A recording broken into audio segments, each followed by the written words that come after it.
Welcome to Sacred Magic. Violet is on a quest to bring sacredness back into our everyday experiences. Anyone can have an extraordinary life when they're able to tap into their sacred magic within. Violet and her guests will be sharing their divine passions, inspirations, and stories of connecting with their sacred magic. We are so happy you have joined us today. Let's get started with your host, the magical creator of Discover Your Spiritual Gifts, Vialet Rayne.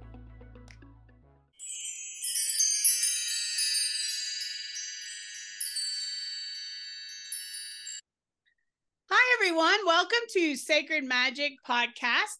I'm your host, Vialet Rayne, and today my guest is Michelle Burke. She's an award-winning author, sought-after leadership burnout coach, facilitator, founder, and CEO of Energy Catalyst Group, a consulting and training company for well-being. Over her 20-year career, she gained a deep appreciation and perspective working with people and cultures from all walks of life. Michelle has trained thousands of participants to make positive change, bridging communication gaps, getting in the way of a thriving workplace and a joyful filled life. Her mindfulness coaching helps women to feel empowered, take time out, and to lower stress. Thank you so much for being on the show, Michelle, because I don't think we can get enough joy in our lives. So I love having you on the show. Well, thank you so much for having me. I'm just thrilled to be here. Well, I love to start with, I'm sure you weren't born and had, young life filled with joy. There must have been a journey that took you down this place to seek this out that you're sharing with people. So share a little bit about your life journey and what brought you to do what you do today. Wow. All right. Well, you're right. I mean, I was told, the interesting thing was I was told when I was a child that I was very joyful, that I made other people, I was always smiling and laughing and what have you. And I do have memories of that. But I also had major challenges in my life early on and lost people that I loved and had to figure out how do you find that joy that you had that I felt when I was a child, right? And I think a lot of us as children played and had fun, and then as you get older and you have responsibilities and life happens and situations come up, right? You lose people that you love, or you lose a job, or whatever is going on. All of a sudden you're like, wait a second, where is my joy? And I've had that question on many occasions at different points in my life. And based on where I was in my life, the answer or what showed up was different. For example, I started my own consulting company in my 20s. Now, never in a million years did I think that I would be doing that. But I had a mentor who was very instrumental in me taking a risk and seeing that I could do that and really helping me see what my gifts were at that time in my life in my early 20s to go for it. And I did. I took a leap of faith is what I call it. And that set me on a completely different path than the one that I was on. And I'm so grateful because I love the work that I'm doing, and I'm still doing that consulting and coaching today. I also want to say that it doesn't happen on its own. Do you know what I mean? Like it's one of those things where we have to, I guess the way I look at it is we have to stay open. And I like to tell people I've always been divinely guided when I'm paying attention. When I'm paying attention. I love that. Yeah. Paying attention is important. My husband and I have been married for about 8 years now, and he's a rocket scientist, so he doesn't get or understand any of this. And I set intentions for my life, and I always set intentions around joy.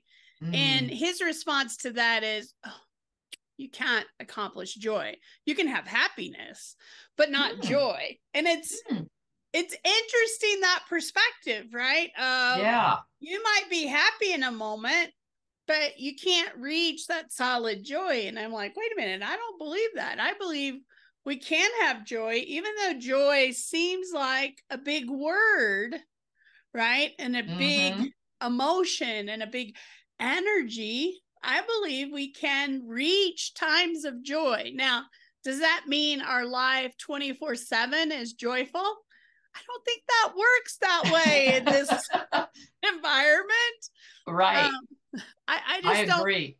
I don't think that's what we came here, because if you came here just to have joy, you would have stayed back at source, right? Where it's perfect. We came here to kind of achieve joy through many challenges and experiences. And I think that's our work, our action item. And I don't know about you, Michelle, with working with clients, but the other thing I found with clients is they expect their partners, their friends, their family to bring them joy. Mm-hmm. Right? Everything outside, that's their responsibility to bring me joy. And I don't believe that. I think we bring ourselves joy, and we can't expect others to do that for us. It's within us. Have you found that with people that are like, my husband doesn't bring me joy, or my wife doesn't bring me joy? And I'm like, well, I don't think that's how that works. I so agree with you. In fact, one of the things that we talked about in our Joy Cards deck and book was that joy is an inside job, and happiness. It was interesting that you were talking about your husband. Happiness is the external. We can reach happiness, and somebody can make you happy, right? Like a situation can come up. You could get a raise, or you could buy a new car or a new dress, and you're like, woo, I'm so happy. Oh, I love my dress. I feel so pretty, right? Whatever that is, that's great. And we want to have those moments. We definitely don't want to say we don't want happiness. We only want joy. We want both. But joy comes from the inside out. You have to cultivate that from the inside out. And I really love the way you said that, because other people can't make you joyful.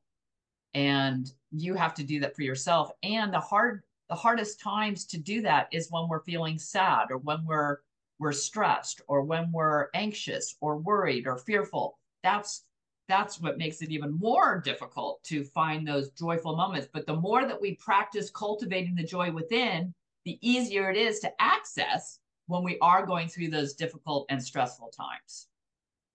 Yeah, I love that. And you talked about before we got on the show that you created your joy card deck during COVID when everybody was really struggling. Now, if you guys can remember, COVID wasn't that long ago.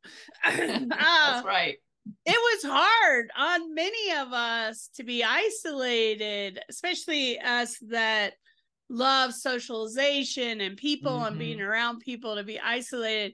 But then all the influences externally coming in, all the fear, all the anxiety, all the stuff coming in was heavy and hard to keep at bay, because I think we were all affected. So talk to us about your creation of this card deck and share with us. And she said she would actually show us a reading, so we get a reading. I'm excited. Yeah. All right. Well, first of all, I'll share with the listeners and the viewers what it looks like. These are the joy cards. This is the box. And we actually won a Nautilus Book Award recently for it, which was really exciting.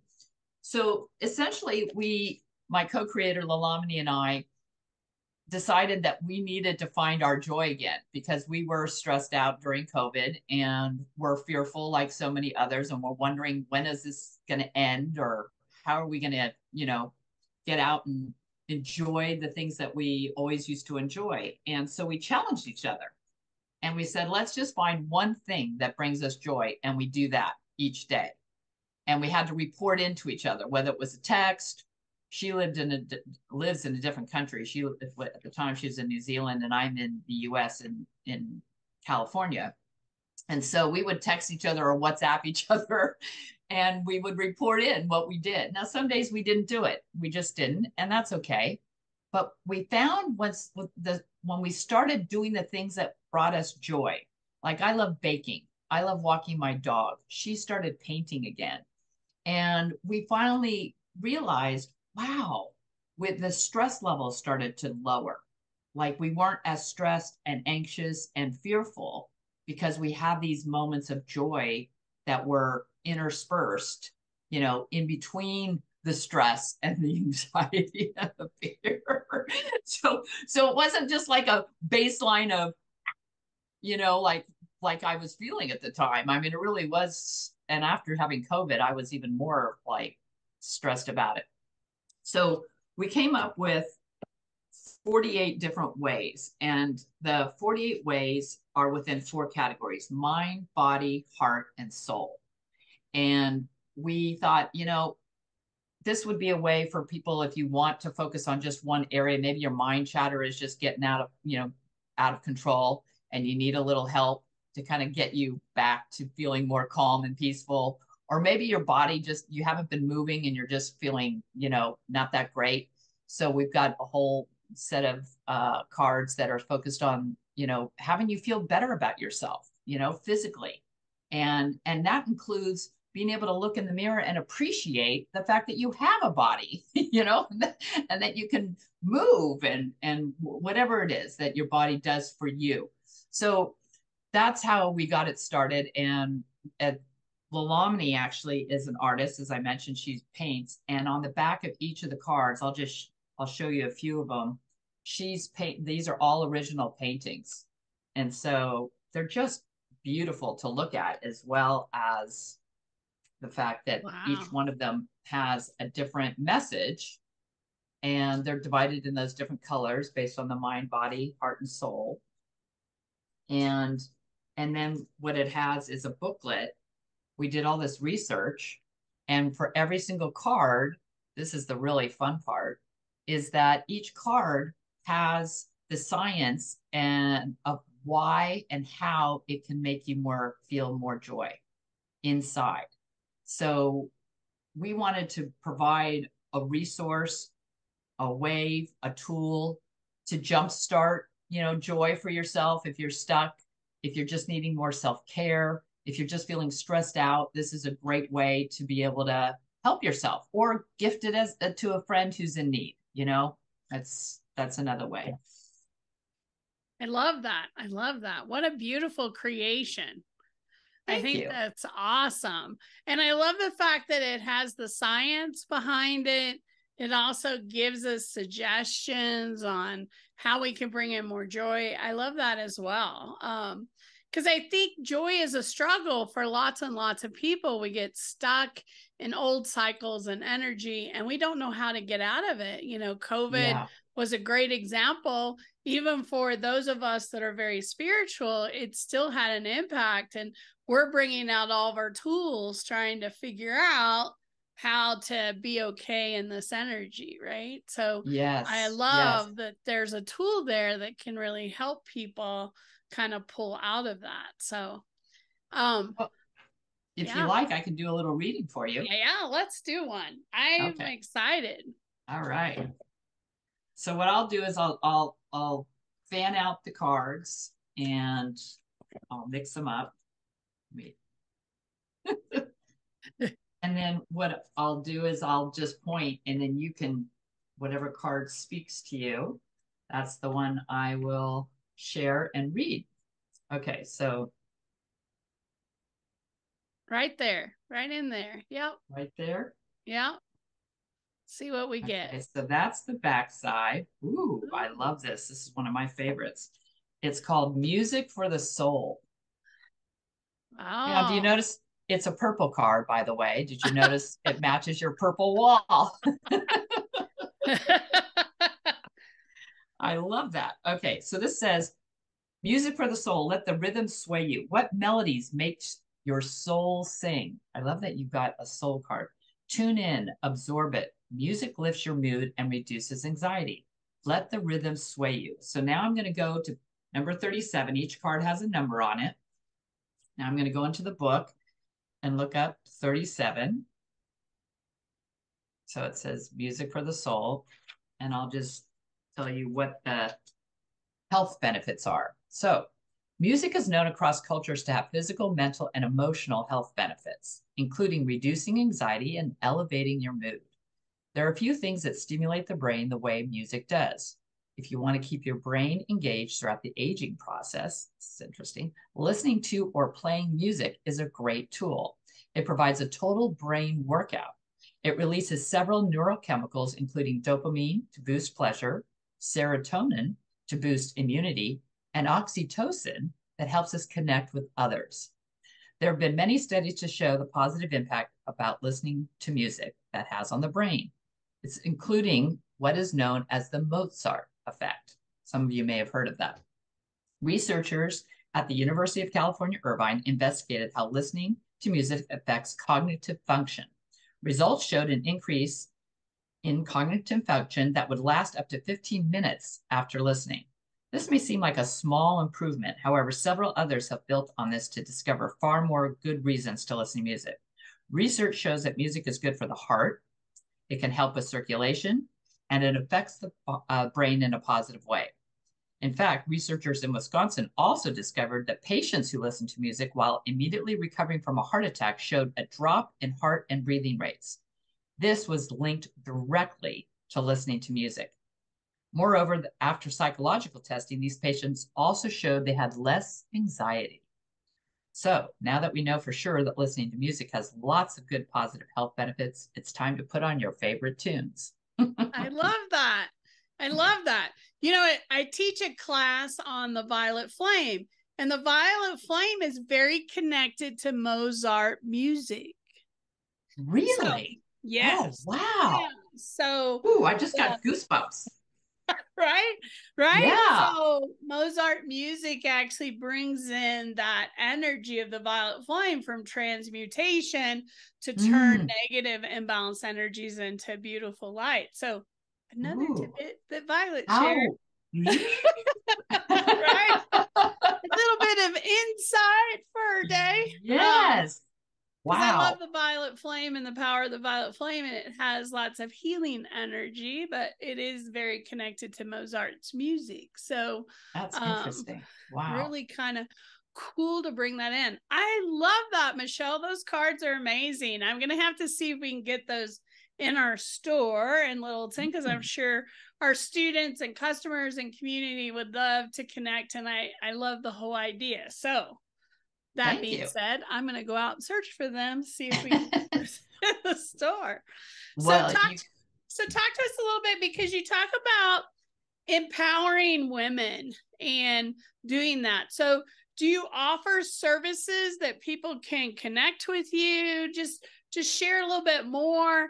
You also talked about your card deck, which I think is amazing, but I'd love to give people an opportunity to share some of the things that they offer to clients. Well, gosh, thanks. I love coaching women. That's one of my passions, I have to say. And especially around, I mean, I do a lot of leadership coaching, but I also do a lot of life coaching in the self-care space. I think women really struggle with self-care in the midst of life. And most women are focused on taking care of everyone else around them. And they're last on the list. And so one of the things that I've learned this the hard way myself, because I used to be last on my own list. So, you know, it took me a while to figure out, if I don't start putting myself on the list, I'm not going to be here. So I need to focus, and it's not being selfish to put yourself on the list. It's actually helping others when we help ourselves, just like, you know, putting the oxygen mask on yourself first before you put it on your child or a loved one. You have to be able to breathe in the air so that you can actually help that other person. And so that's one of the things that I really enjoy. The other piece of coaching that another sweet spot of mine that I really love helping people with is through loss and transition. So it's very difficult. A lot of us don't talk about loss in a way, whether it's a human or a home or a job or whatever it is.